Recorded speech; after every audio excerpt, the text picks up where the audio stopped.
होलिका दहन की कथा आपने अवश्य सुनी होगी, लेकिन इतने विस्तार से नहीं सुनी होगी। नमस्ते, आप देख रहे हैं कथाएं विद आरजे कार्तिक। होली के पर्व को लेकर के 4 प्रमुख पौराणिक कथाएं जो हैं वो प्रसिद्ध हैं।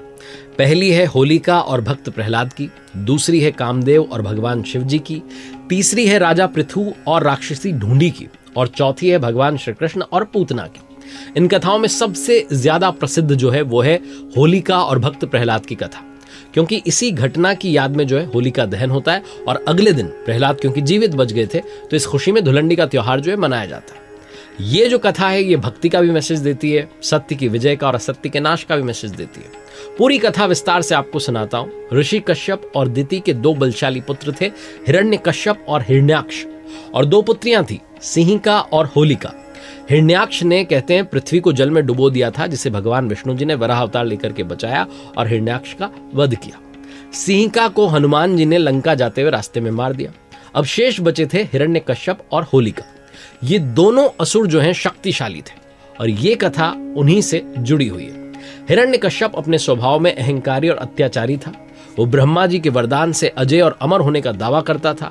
अपनी शक्ति और सामर्थ्य के बल पर उसने देवताओं से युद्ध किया, देवताओं का शासन समाप्त किया और उसका क्रूर शासन जो था वो फैलता चला जा रहा था। उसने आदेश दिया था कि उसकी पूजा के अलावा किसी और देवता की पूजा की तो उसे सजा मिलेगी। किसी भी देवता की पूजा करना निषेध था, सिर्फ उसी की पूजा हो, ऐसा वो चाहता था।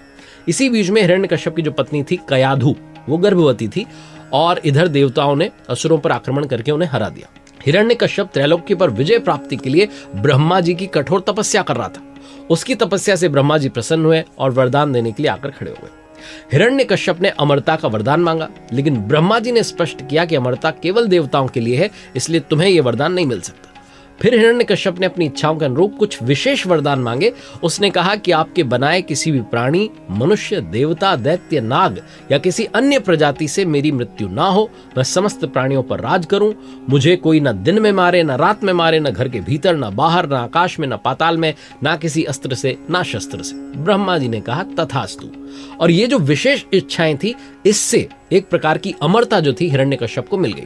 जैसा मैंने बताया कि कयाधु गर्भवती थी, देवों ने असुरों पर आक्रमण किया था। इस बीच में देवऋषि नारद ने इंद्र से कयाधु को छोड़ने का उपदेश दिया और महर्षि के आश्रम में उन्हें छोड़ दिया। महर्षि नारद ने कयाधु को विष्णु भक्ति और भागवत ज्ञान दिया, जिसके प्रभाव से जो गर्भ में पल रहा पुत्र था प्रहलाद, वो भगवान विष्णु का परम भक्त बन गया। कयाधु के गर्भ में पल रहे प्रहलाद ने देवताओं और भगवान विष्णु के प्रति अत्यधिक श्रद्धा और भक्ति का भाव पाया। हिरण्यकश्यप को पता नहीं था कि उसका पुत्र प्रहलाद जो है वो भगवान विष्णु का भक्त बन गया। जब प्रहलाद का जन्म हुआ तो वो हर समय भगवान विष्णु के मंत्रों का उच्चारण करता था, उनका स्मरण करता था। ये देख करके हिरण्यकश्यप को क्रोध आ गया। उसने अपने बेटे को बहुत बार समझाया कि विष्णु पूजा बंद कर दे, लेकिन प्रहलाद ने भक्ति नहीं छोड़ी, बल्कि वो भगवान विष्णु के प्रति अपने विश्वास को और अडिग करता चला गया। हिरण्यकश्यप ने बहुत प्रयास किए, विष देने का प्रयास किया, तलवारों से घाव किया, हाथियों के पैरों तले को चलवाने की कोशिश की, लेकिन भगवान विष्णु की कृपा से प्रहलाद पर कभी कोई संकट ही नहीं आया। इन सब प्रयासों के बाद भी प्रहलाद जीवित रहा, भगवान विष्णु की भक्ति करता रहा। हिरण्यकश्यप को चिंता हुई कि अगर ये जीवित रहा तो लोग जो हैं भगवान विष्णु की ही भक्ति करने लगेंगे। उसी समय हिरण्यकश्यप की बहन जो होलिका थी, उसने अपने भाई से कहा कि आप चिंता मत कीजिए, मैं प्रहलाद को गोदी में लेकर अग्नि में बैठ जाऊंगी, क्योंकि मुझे तो ब्रह्मा जी से वरदान मिला है कि मैं अग्नि में नहीं जल सकती। होलिका ने जो है अपने भाई को कन्विंस किया, भाई को बात जो है बताई, और जो भाई का बेटा था यानी कि प्रहलाद, उसको अपनी गोदी में लेकर के अग्नि में बैठ गई। लेकिन होलिका ये भूल गई कि जो सद्वृत्ति वाले मानव हैं उनका वो अहित नहीं कर सकती थी। ये कंडीशंस अप्लाई वाला वरदान था। इसी के रिजल्ट में होलिका जो थी वो स्वयं जल करके भस्म हो गई। प्रहलाद जो थे वो भगवान विष्णु के नाम का जप करते हुए सुरक्षित बाहर आ गए। ये घटना होलिका दहन का प्रतीक बनी, जिससे कि होलिका पर्व जो मनाया जाता है। इधर हिरण्यकश्यप ने सबके बाद भी प्रहलाद को मारने का प्रयास किया, एक खंभे से उसे बांध दिया और चुनौती दी कि तू मेरे आदेशों के खिलाफ कार्य क्यों करता है। तो प्रहलाद ने कहा कि आप अपना असुर स्वभाव छोड़ दीजिए, सबके प्रति समानता का भाव रखिए, यही तो भगवान की पूजा है। इस पर हिरण्यकश्यप ने सोचा कि खंभे को ही मार देते हैं, ये कह रहा है ना कि कण कण में भगवान है। उसी समय उस खंभे से भगवान नृसिंह अवतार प्रकट हुए। भगवान नृसिंह का जो रूप था वो अत्यंत भयंकर था। सिंह का सिर था, मानव का शरीर था।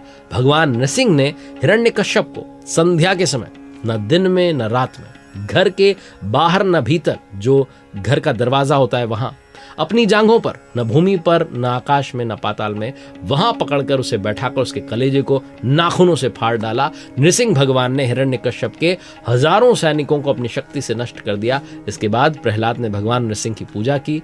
उनके राज तिलक के बाद प्रहलाद के भगवान नृसिंह वहां से अंतर्ध्यान हो गए। ये जो कथा है, ये प्रहलाद की अडिग भक्ति की, भगवान विष्णु की कृपा की और असत्य के नाश की कथा है।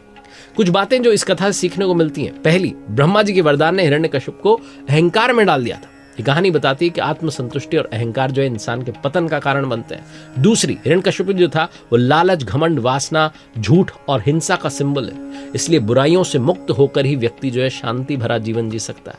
तीसरी बात, स्वयं की प्रशंसा और स्वयं की प्रशंसा के साथ में सेल्फ सेंट्रलाइज होते चले जाना इंसान को अंधा कर देता है, पर्सपेक्टिव को लिमिटेड कर देता है। हिरण्यकशिपु इतना आत्ममग्न हो गया कि वो रियलिटी को नहीं देख पाया और एक इल्यूजन की दुनिया में, भ्रम की दुनिया में जीता चला गया। एक और बात ये कथा सिखाती है, प्रहलाद पेशेंस का सिंबल है।